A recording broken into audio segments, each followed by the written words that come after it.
NCP গঠনের পর থেকে সবচেয়ে বেশি যে প্রশ্নটা ঘুরে ফিরে এসেছে সেটা হলো, এই দলে কি সাবেক শিবিরের লোক আছে?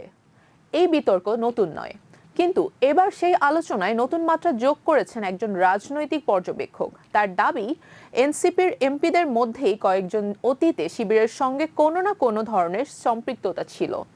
তবে তিনি এটাও বলেছেন, অতীত আর বর্তমানকে এক করে দেখার সুযোগ নেই। তাহলে পুরো বিষয়টি কি? চলুন সহজ ভাষায় বুঝে নেওয়া যাক।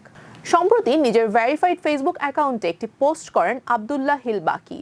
সেখানে তিনি দাবি করেন, এনসিপির এমপিদের মধ্যে অন্তত 6 জন আগে বা পরে বিভিন্নভাবে শিবিরের সঙ্গে যুক্ত ছিলেন।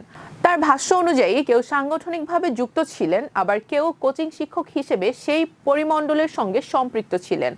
তবে এখানে তিনি একটি গুরুত্বপূর্ণ বিষয়ও উল্লেখ করেন। তিনি বলেন, সময়ের সঙ্গে মানুষের চিন্তা, মতাদর্শ এবং রাজনৈতিক অবস্থান বদলাতে পারে। তাই শুধু অতীতের পরিচয় ধরে কাউকে বিচার করা ঠিক হবে না। বিষয়টি নিয়ে অতিরঞ্জন বা অযথা বিতর্ক তৈরিরও প্রয়োজন নেই। আব্দুল্লাহ হিল বাকির মতে, এনসিপিকে ঘিরে প্রায়ই একটি প্রশ্ন সামনে আসে, কে সাবেক শিবির আর কে নয়। তার ভাষায়, কয়েকদিন পরপরই এই বিতর্ক নতুন করে শুরু হয় এবং বিভিন্নভাবে মানুষকে ভাগ করার চেষ্টা চলে। তিনি মনে করেন, যদি কেউ শিবির বা জামাতের রাজনীতি থেকে সরে এসে অন্য একটি রাজনৈতিক দর্শন গ্রহণ করেন, তাহলে সেটিকে স্বাভাবিকভাবেই দেখা উচিত। এখানে তিনি এনসিপির রাজনৈতিক অবস্থান নিয়েও কথা বলেন। তার দাবি, এনসিপি নিজেকে একটি সেকুলার এবং মধ্যপন্থী রাজনৈতিক দল হিসেবে প্রতিষ্ঠা করতে চায়।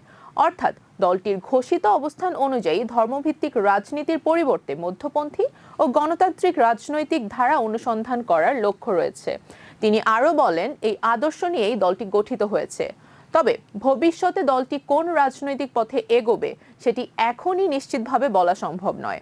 রাজনীতিতে সময়ের সঙ্গে অবস্থান, কৌশল এবং নেতৃত্ব সবকিছুই পরিবর্তিত হতে পারে। এদিকে এনসিপিকে ঘিরে অতীতের রাজনৈতিক পরিচয় নিয়ে আলোচনা নতুন নয়। দলটি প্রতিষ্ঠার পর থেকেই সামাজিক যোগাযোগ মাধ্যম এবং রাজনৈতিক অঙ্গনে বিভিন্ন নেতার অতীত রাজনৈতিক সম্পৃক্ততা নিয়ে নানা ধরনের আলোচনা হয়েছে। তবে এসব দাবির অনেকগুলোই রাজনৈতিক বিতর্কের অংশ, আর সব ক্ষেত্রে সংশ্লিষ্ট ব্যক্তি বা দলের পক্ষ থেকে একই ধরনের ব্যাখ্যা দেওয়া হয়নি। তাই এমন বিষয়ে চূড়ান্ত সিদ্ধান্তে পৌঁছানোর আগে সংশ্লিষ্ট ব্যক্তির বক্তব্য এবং নির্ভরযোগ্য তথ্য দুটিই বিবেচনায় রাখা গুরুত্বপূর্ণ। সব মিলিয়ে আব্দুল্লাহ হিল বাকির এই ফেসবুক পোস্ট আবারও এনসিপিকে ঘিরে পুরনো বিতর্ক সামনে নিয়ে এসেছে। এখন দেখার বিষয়, এই বক্তব্য নিয়ে এনসিপির পক্ষ থেকে নতুন করে আনুষ্ঠানিকভাবে কোনো প্রতিক্রিয়া আসে কিনা, অথবা বিষয়টি নতুন রাজনৈতিক বিতর্কের জন্ম দেয় কিনা। আপাতত আপনার কি মনে হয়, একজন রাজনীতিবিদের অতীত রাজনৈতিক পরিচয় বেশি গুরুত্বপূর্ণ নাকি বর্তমান রাজনৈতিক অবস্থান? আপনার মতামত অবশ্যই কমেন্টে জানাবেন।